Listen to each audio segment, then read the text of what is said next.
बीकानेर के शिक्षा निदेशालय के सामने बेरोजगार वंचित विद्यार्थी मित्रों का धरना 12 दिनों से जारी है।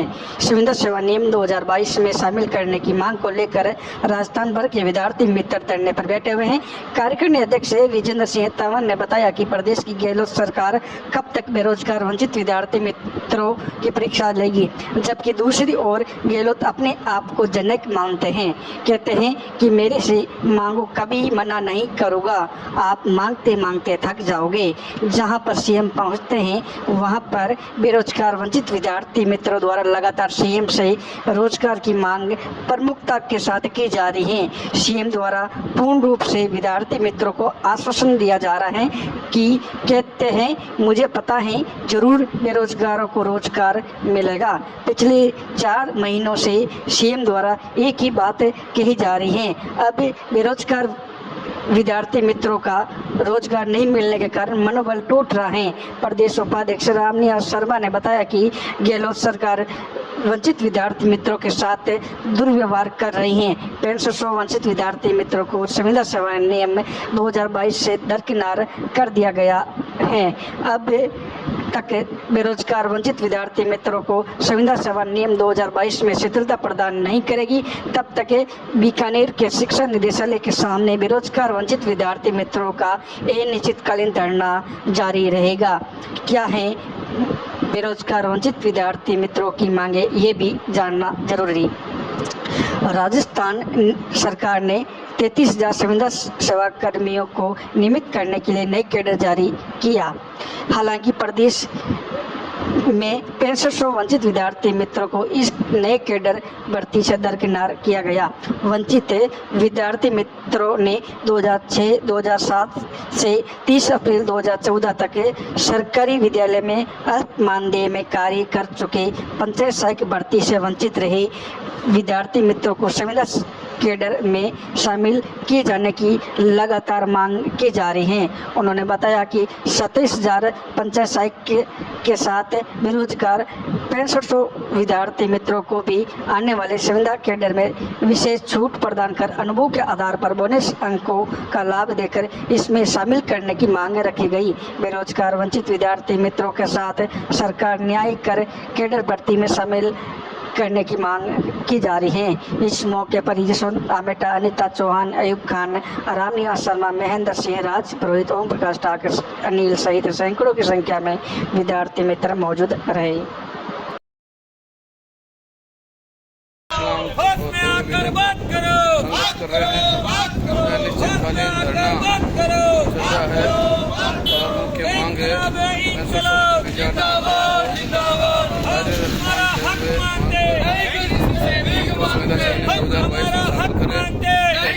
कांग्रेस नाम किए गए वादे पूरे करने के लिए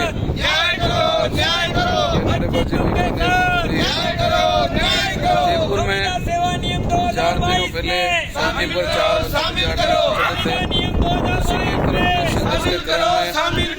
आज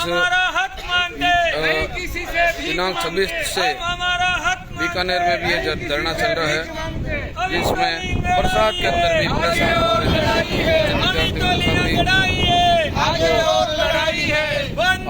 राजस्थान सरकार का बेरोजगार और शिक्षक किस तरह सड़कों पर योगी आज परेशान हो रहे हैं। तो इस तरह से राजस्थान सरकार का ये वजह समझो कि ये योग्य लोगों को रोजगार नहीं दे रही है और हमने ये कर दिया आज ये बेरोजगार लोग सड़कों पर अपने संघर्ष को लेकर के उतर हुए हैं। तो इसलिए जल्दी से जल्दी सरकार को रोजगार देना चाहिए। आज 5 सालों से संघर्ष कर रहे हैं। इस सरकार का भी अब कार्यकाल समाप्त होने वाला है और तो आचार संहिता को नज़दीक देखते हुए ये जगह जगह प्रोग्राम कर रहे हैं। कभी जयपुर में, कभी बीकानेर में, कभी जोधपुर में धरने, प्रदर्शन और रैलियों के माध्यम से सरकार को अवगत करा रहे हैं। राजस्थान की सरकार संवेदनहीनता नहीं दर्शाए और जल्दी से जल्दी इनको रोजगार दे। सरकार अगर संवेदनशील है और किसानों की सरकार कहती है, अपने आप को युवाओं की सरकार कहती है, तो इन युवाओं को रोजगार दे करके जल्दी से जल्दी रोजगार की मुख्य धारा से जोड़े, जिससे राजस्थान सरकार का एक नारा है कि आप मांगते मांगते थक जाओगे, हम देते देते नहीं थकेंगे, वो स्लोगन सही हो जाएगा। नहीं तो राजस्थान सरकार सिर्फ झूठे वादे कर रही है, झूठे न्याय कर रही है। इन संगठन इस संघर्षशील साथियों में से एक ये साथी नहीं बचा पाओगे। आपका नाम सर? मेरा नाम महेंद्र राजपुरोहित, नागौर जिलाध्यक्ष। नागौर जिलाध्यक्ष महेंद्र जी राजपुरोहित जी अपनी बात कहना चाहेंगे। महेंद्र जी, मुख्य आपकी मांग क्या है और कितने सालों से आप संघर्ष कर रहे हैं? हमारी मुख्य मांग है कि संविदा सेवा नियम जो राज्य सरकार ने बनाया है 2022 हम उसमें सम्मिलित होना चाहते हैं। हमारी यही मांग है और ना कोई लंबी चौड़ी हमारी मांग है। हम ये नहीं करें हमें मुख्यमंत्री के पद चाहिए। एक मुख्यमंत्री के सामने छोटी सी मांग है और ये सारे संगठनों की मांगे पूरी कर दी गई है। बिल्कुल तो लास्ट संगठन यही बचा गया है। तो हम ये सोचते हैं, हम उम्मीद करते हैं कि हमारी भी मांग समय रहते हुए पूरी की जाए, अन्यथा उसका खामियाजा भुगतने के लिए भी माननीय मुख्यमंत्री तैयार है। वेरी गुड, आपने बहुत अच्छे संक्षिप्त भाषा में बताया है। मुख्यमंत्री जी जहाँ लाखों को रोजगार देने की बातें करते हैं, मुख्यमंत्री जी कह रहे हैं हम 3 लाख को 4 लाख को रोजगार दे दिया हमने। मुख्यमंत्री जी ये लगभग 6,500 लोग हैं जिनकी जायज मांगे हैं, जो रोजगार की मांग को लेकर के पूरे प्रदेश भर में 2017 से लेकर आज 2023 तक संघर्ष कर रहे हैं। तो ये इनकी सिर्फ और सिर्फ मांगे रोजगार की मुख्य धारा से जोड़ना। इनके पास अभी रोजगार भी नहीं है। आप जहां आपकी जनसभाओं में लाखों को रोजगार देने की बातें करते हैं, मुख्यमंत्री जी ये झूठी साबित हो सकती है। और अगर आप इसका खामियाजा भुगतना नहीं चाहते हैं तो इन वंचित विद्यार्थी मित्रों को जल्दी से जल्दी संविदा सेवा नियम 2022 में शामिल कर लेवे, नहीं तो आपका वो वादा भी झूठा हो जाएगा जो है ना, मांगते मांगते थक जाओगे, देते देते नहीं थकेंगे और बाकी कोई भूखा न सोए। वो वादा तो आपका पूरा ही झूठा है, क्योंकि बहुत सारे लोग धरने प्रदर्शन कर रहे हैं, रात को भूखे सोने की नौबत आ रही है और रोजगार नहीं है। तो हम नहीं तो हमारे परिवार कोई किसी का भूखा सो रहा है। ये बहुत विडम्बना की बात है राजस्थान सरकार के लिए। मुख्यमंत्री जी और राजस्थान सरकार के आप संवेदना और उसके संदर्भ में आप क्या कहना चाहेंगे? राजस्थान सरकार का रुख कैसा है बेरोजगारों के प्रति? मैं मीडिया के माध्यम से ये कहना चाह रहा हूँ कि हम कट्टर कांग्रेस ही क्या उन्हीं की वजह से ये नतीजा भुगत रहे। माननीय मुख्यमंत्री महोदय, अगर समय रहते हुए इन 6,500 बेरोजगार विद्यार्थी मित्रों का तुमने भला नहीं किया तो मैं दावे के साथ और चैलेंज के साथ मैं कह रहा हूँ, आप अपनी भी कुर्सी किसी भी कंडीशन में नहीं बचा पाओगे। प्रत्येक वंचित विद्यार्थी मित्र हर घरों के अंदर जाएगा, हर ब्लॉक में जाएगा, इस कांग्रेस सरकार के खिलाफ प्रचार करेगा और किसी भी कंडीशन के अंदर, किसी भी सूरत के अंदर कांग्रेस सरकार को सत्ता में नहीं आने दिया जाएगा। कांग्रेस सरकार के देखो, आप कांग्रेस अपना भला चाहती है तो ये 6,500 बेरोजगार विद्यार्थी मित्रों को संविदा सेवा नियम 2022 के अंदर सम्मिलित करके और इनके परिवारों को रोजगार दे। हम आजीवन कांग्रेस के साथ में रहेंगे, ये हमारा वादा है। धन्यवाद महेंद्र जी। आपने देखे, आप देख रहे हैं कांग्रेस सरकार के प्रति कितना जनता में रोष है। कांग्रेस सरकार जब भारी मतों से सरकार में आई और बहुमत से जीत के जब प्रशासन पर सत्ताधीन हुई, जब बड़े बड़े वादे किए थे, 2018 के जन घोषणा पत्र में खूब सारे वादे किए थे, जिनमें वंचित विद्यार्थी मित्रों की समस्याओं का निस्तारण करते हुए उनको रोजगार देने की बात भी बताई थी। मैं ये पूरे फेसबुक चैनल के माध्यम से बताना चाहता हूँ कि जन घोषणा पत्र जो होता है, हर पार्टी का जन घोषणा पत्र कुरान, बाइबिल, रामायण से भी पवित्र होता है। उसको मान करके जनता को और लोगों को रोज मतलब हर प्रकार से राहत देना हर सरकार का काम रहा है। आज ये लोग पार्टी के होते हुए भी आज सड़कों पर डोल रहे हैं, इनकी पार्टी में भी इनका काम नहीं हो रहा है। तो ये तो और मतलब विडम्बना की बात है। और रही बात कांग्रेस सरकार के लिए, मुख्यमंत्री जी आप आधे घरों में होली आधे घरों में दिवाली कर रहे हो, ये बात ठीक नहीं है। आप अगर रोजगार दो तो लगभग जिनका हक बनता है उनको सबको रोजगार देना चाहिए, और अन्यथा आप जो है स्पष्ट नीति से क्यों नहीं भर्तियां निकालते, जो जैसे विद्यालय सहायक, शिक्षा सहायक भर्ती निकाली हुई 33,000 पदों के ऊपर, उसमें आपने करोड़ों का राजस्व इन गरीब बेरोजगार युवाओं से वसूला है। आज दिनांक तक उस भर्ती का कोई मतलब वजूद वापस नहीं आया, जबकि आपने वो राजस्व वसूल करके वो पड़ा है सरकारी खजाने के अंदर। आज आप भर्ती करके इनको रोजगार भी देते हो तो इनके ऊपर कोई एहसान नहीं है, क्योंकि सरकार इनसे जो है वेतन का पैसा पहले ही ले चुकी है, और वो 2013 में जो पैसा लिया है करोड़ों का राजस्व, वो आज तक सरकार उसका कोई जवाब नहीं दे रही है। ये सरकार के लिए और गहरी खाई बन रही है, और नासूर बन के एक दिन सरकार को उन पैसों का जवाब भी देना पड़ेगा और इन युवाओं के सामने आमने सामने होना पड़ेगा। आज लगभग इनकी संख्या 6,500 बताई जा रही है। करीब एक वंचित विद्यार्थी मित्र के पास में अगर 100 जनों की वोट बैंक माने तो भी इनके पास लगभग 6 लाख की वोट बैंक होती है। मैं राजस्थान सरकार को कहना चाहूँगा, सरकार के नुमाइंदे, सरकार के लोग भी मेरे फेसबुक को देखते होंगे तो उनसे बता रहे हैं 6 लाख वोट बहुत होते हैं। एक वोट की कीमत भी बहुत ज़्यादा होती है। एक वोट की कीमत से किसी की सरकार बन सकती है और किसी की सरकार गिर सकती है। इसलिए माननीय मुख्यमंत्री जी, अगर आप अपनी सरकार को रिपीट देखना चाहते हो तो इन 6 लाख वोटों की कदर करते हुए करीब 5-6 हजार लोग हैं, इनको रोजगार देवें आप और इनको जल्दी से जल्दी रोजगार की मुख्य धारा से जोड़ करके इनको सकुशल घरों को लौटाए, जो बरसात में धूप में ऐसे संघर्ष कर रहे हैं। आज इनके कार्यकारी प्रदेश अध्यक्ष विजेंद्र जी तंवर है, वो आज देखिए विकलांग अवस्था में होते हुए भी आज इनकी अवस्था है करीब 50 से 52 साल, परंतु ये अपने हक की लड़ाई के लिए, रोजी रोटी के लिए आज 26 तारीख से यहाँ बीकानेर में पड़े हैं। इनसे भी बात करते हैं कि क्या आपकी मांग है और सरकार का क्या रवैया है। सरकार अभी पिछले हफ्ते 4 जने इस रोजगार की मांग से मजबूर होकर के जयपुर में टंकी पर चढ़ गए थे बनी पार्क में, तो उनकी मजबूरी थी, वो परेशान है, विवश है। नहीं तो आज टंकी पर चढ़ना, जान जोखिम में डालना किसको अच्छा लगता है, परंतु करना पड़ता है। इस प्रकार के हथकंडे अपनाने पड़ते हैं। मैं इनसे बात करना चाहूँगा फेसबुक चैनल के माध्यम से कि सरकार किस तरह का रवैया अपना रही है और सरकार अगर समय पर नहीं चेतती है तो आप लोगों का क्या रवैया रहेगा।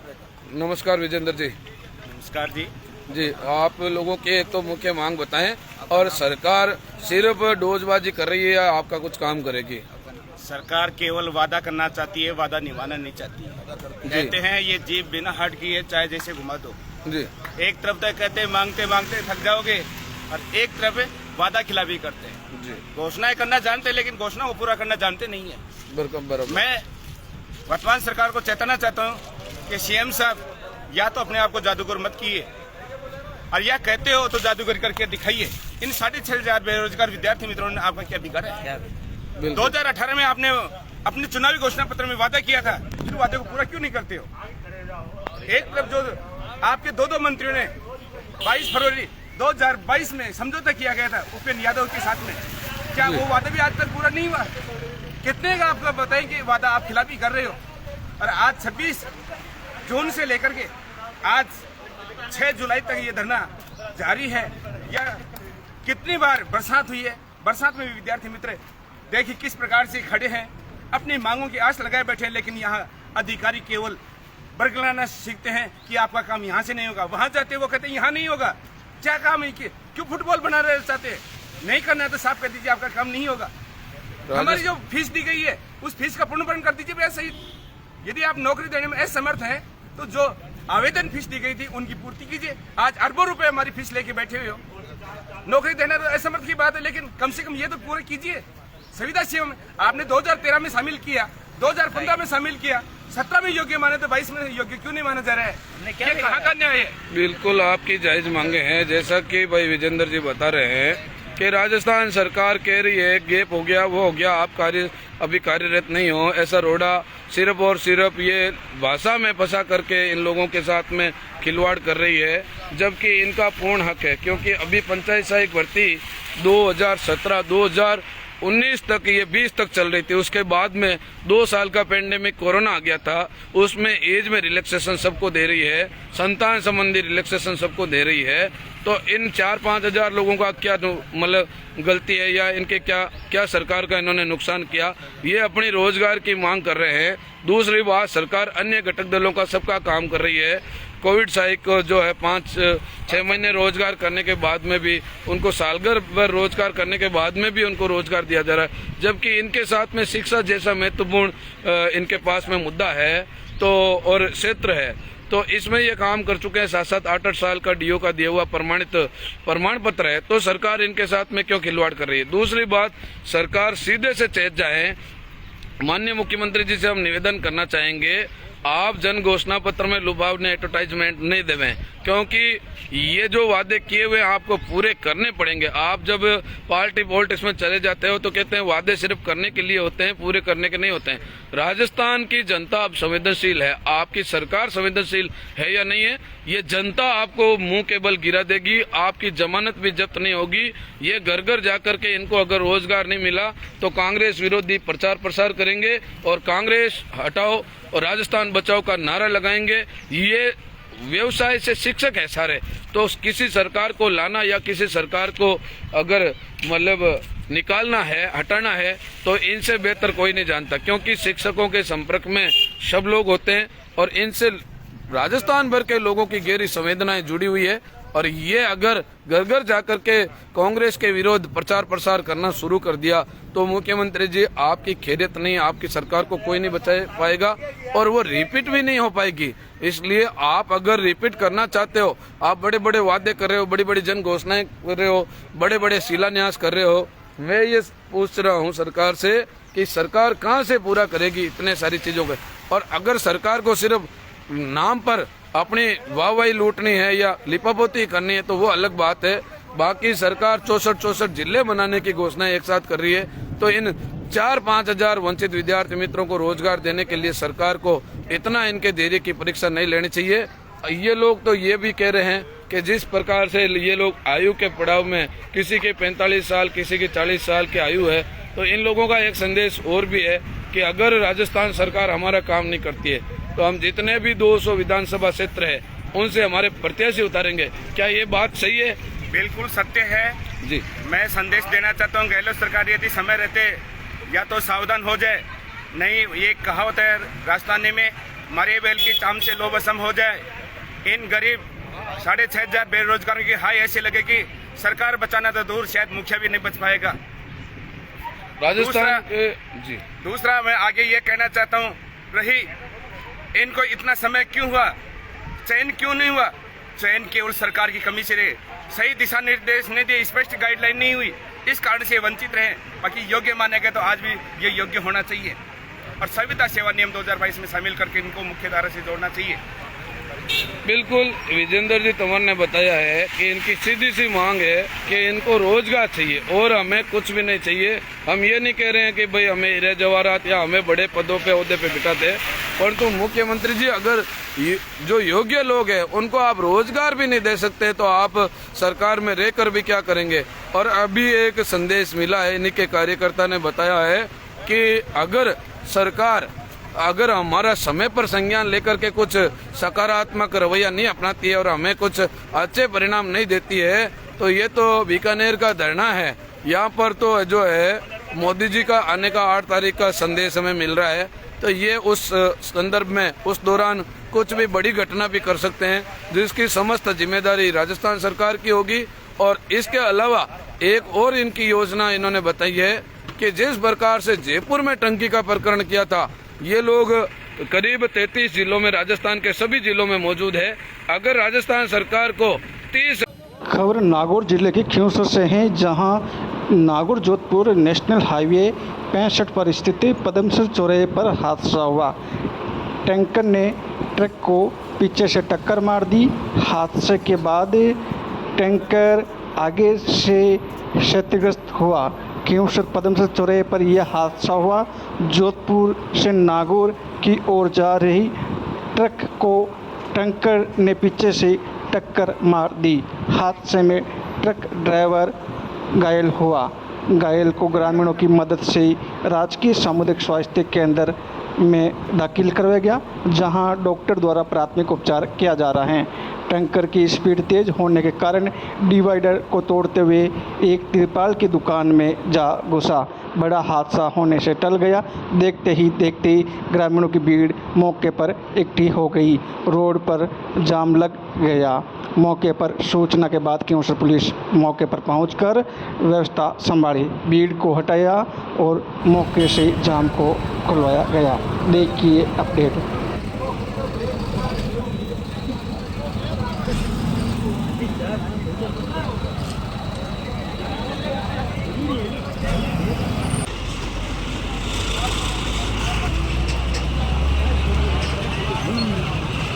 Thank